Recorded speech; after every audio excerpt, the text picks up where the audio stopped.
महाराष्ट्रातील घडामोडींसाठी स्वानंद न्यूजला सबस्क्राइब करा आणि बेल आयकॉनवर क्लिक करा।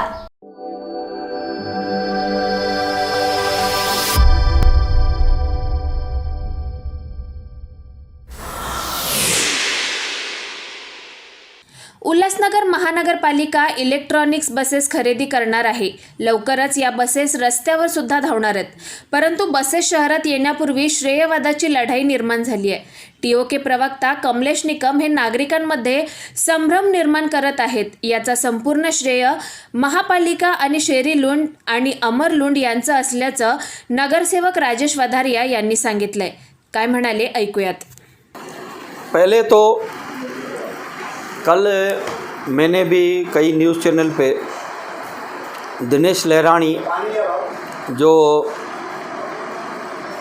ट्रांसपोर्ट कमेटी का सभापति है और टीम मोमी कालानी के स्पोक्स पर्सन कमलेश निकम का इंटरव्यू सुना। ये दोनों का जो इंटरव्यू है ये झूठ का पुलिंदा है। उसमें एक भी शब्द एक भी वाक्य सत्य नहीं है। उनको कोई जानकारी नहीं है।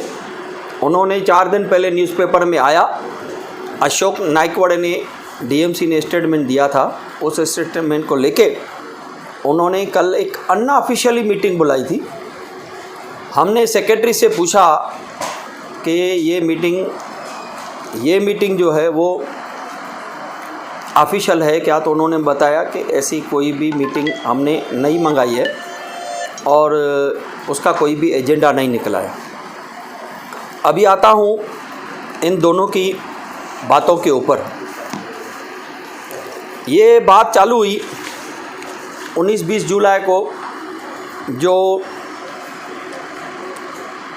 महाराष्ट्र गवर्नमेंट के तरफ से एक जीआर आया कि सेंट्रल गवर्नमेंट ने 15वां वित्त आयोग के अंतर्गत एयर क्वालिटी को सुधारने के लिए एमएमआरडीए के शहरों में पैसे दिए हैं कि हमारी एयर क्वालिटी उल्लासनगर की ख़राब है। इसके लिए हमें उन्होंने 13 करोड़ 47 लाख रुपए 2,570 रुपये दिए।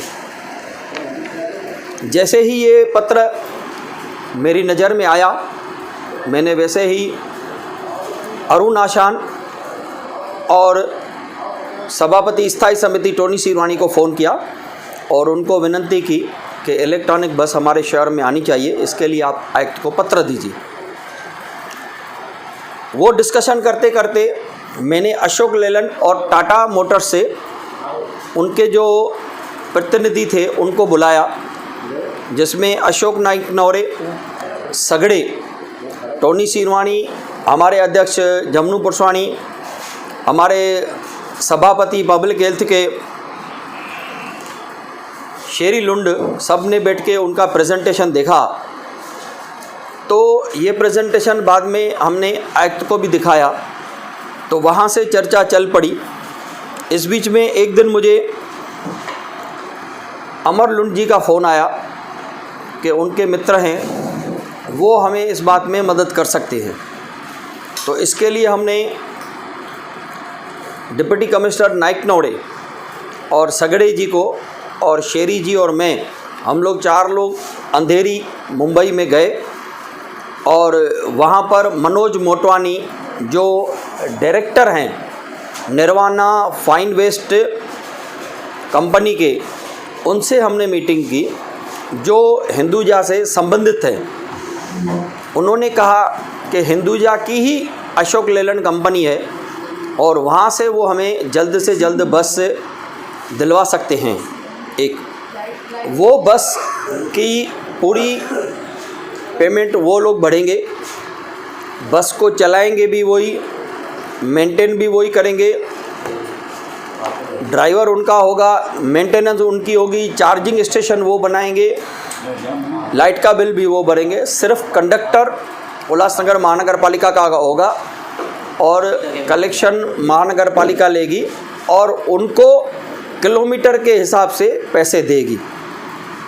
अभी हमारे सामने 2 इशू थे। एक तो अगर हम अपनी बस लेते हैं इलेक्ट्रॉनिक, तो वो लगभग 1.25 से 1.5 करोड़ के बीच की है। तो जो 13.5 करोड़ में से सिर्फ कुछ ही बसें आती थी, इसके लिए हमने ये सोच चालू कर दी कि ये बस इनसे लेनी चाहिए और कुछ CNG बसेस महानगर पालिका अपने पैसे से ले। इस तरह की सोच हमारी आयुक्त के साथ मीटिंग हुई, डिप्टी कमिश्नर के साथ मीटिंग हुई और हमने ये प्रस्ताव को आगे बढ़ाना चालू किया। ये प्रस्ताव पहले तो जनरल बॉडी में आएगा। जनरल बॉडी में सोच विचार के बाद जो जनरल बॉडी फैसला करेगी, उसके बाद टेंडर कॉल होगा। उस टेंडर में जो भी लोएस्ट टेंडरर होगा उसे ये काम दिया जाएगा शहर में बस चालू करने का। और अगर ये सभी बातें जिस तरह से मैं बोल रहा हूँ उस तरफ से होती रही, तो आने वाले लगभग 4 से 6 महीने के अंदर शहर में CNG और इलेक्ट्रिक बस चलेगी। TOK के प्रवक्ता कमलेश निकम जी ने ये कहा है कि पंचम कालानी के कार्यकाल में ये सब प्रोसीजर पूरी हुई थी। इस पर क्या कहना है आपका? तो मैं उनसे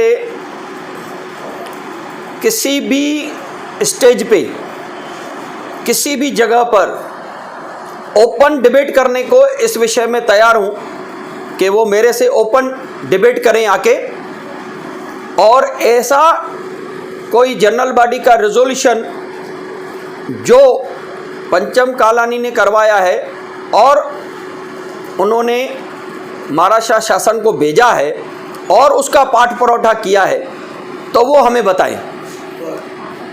कहीं न कहीं आपका ऐसा आरोप है कि TOK जो है झूठा श्रेय लेने की होड़ में जुटी हुई है।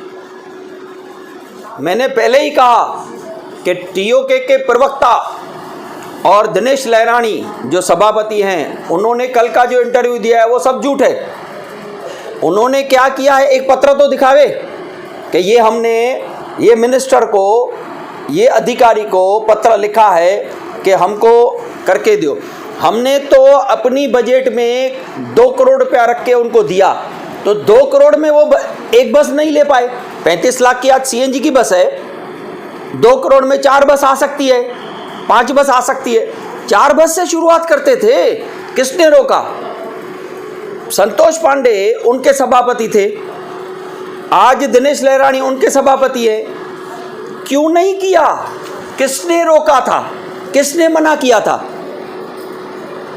सिर्फ कहने से और दूसरे के कार्य करने की जो एक क्रेडिट लूटने की इनकी स्टाइल है, वो गलत है, जिसके लिए मैं उसका विरोध करता हूँ कि ये पूरी क्रेडिट अमर लुंड जी को है, जिन्होंने हमें उस व्यक्ति से मिलवाया।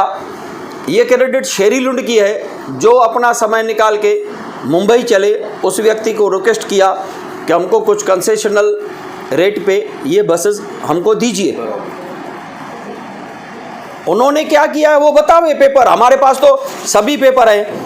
आज भी जो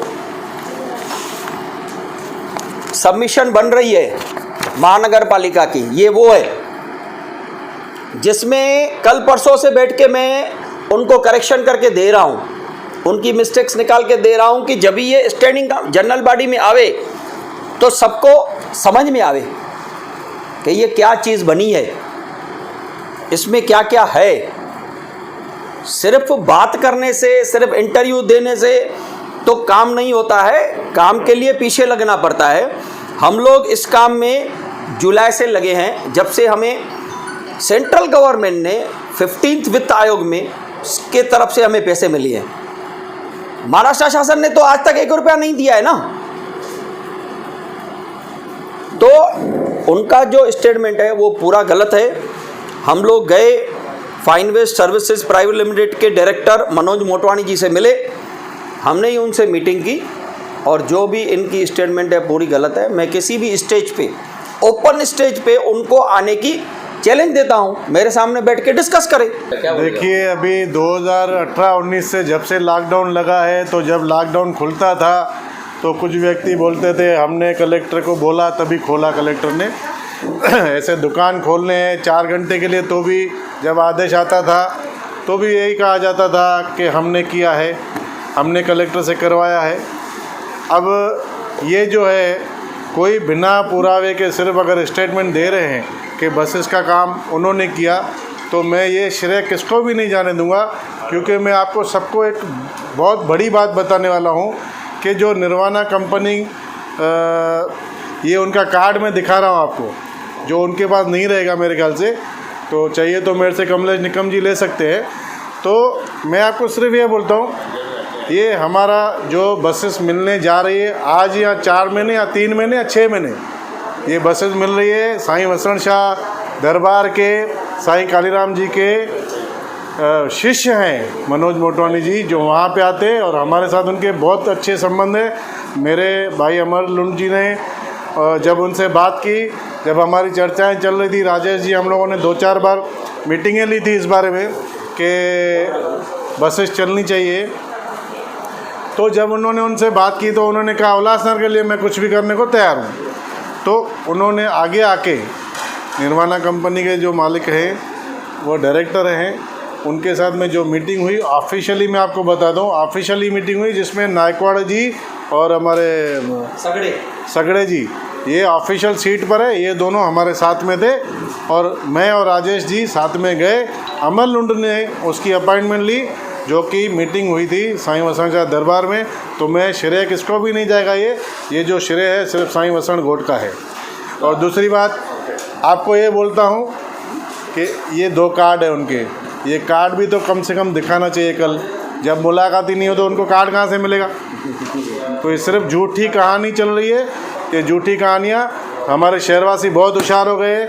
अभी आगे चल के ऐसा भी सुनेगा, कभी कभी बीच में बरसात पड़ जाती है तो बोलते हैं ये भी हमने करवाई। तो ऐसा ना हो, शहर की जनता बहुत होशियार है, खुद ही समझेगी। जय हिंद, जय महाराष्ट्र, जय वसण घोट। आकाश साने, स्वानंद मीडिया, उल्हासनगर। महाराष्ट्रातील घडामोडींसाठी स्वानंद न्यूजला सबस्क्राईब करा आणि बेल आयकॉनवर क्लिक करा।